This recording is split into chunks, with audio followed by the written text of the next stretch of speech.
To remove bloatware from Realme GT7 Pro, first you can either open your app drawer by swiping your finger up like this, or if you don't have the app drawer, just look for those icons around your home screen.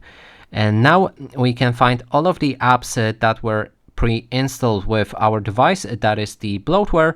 And for example, there's the Amazon Shopping somewhere, which was installed, and let's say we don't want it. Here it is. Click and hold your finger onto that app and then select uninstall.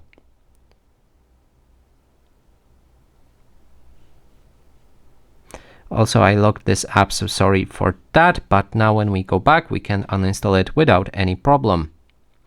And you can do this for any other apps. For another example, there's let me just find it, a Fitbit. It was also pre-installed. I don't want it, let's remove it. And it goes on and goes on, so you can just select whichever apps you think were pre-installed and try to uninstall them.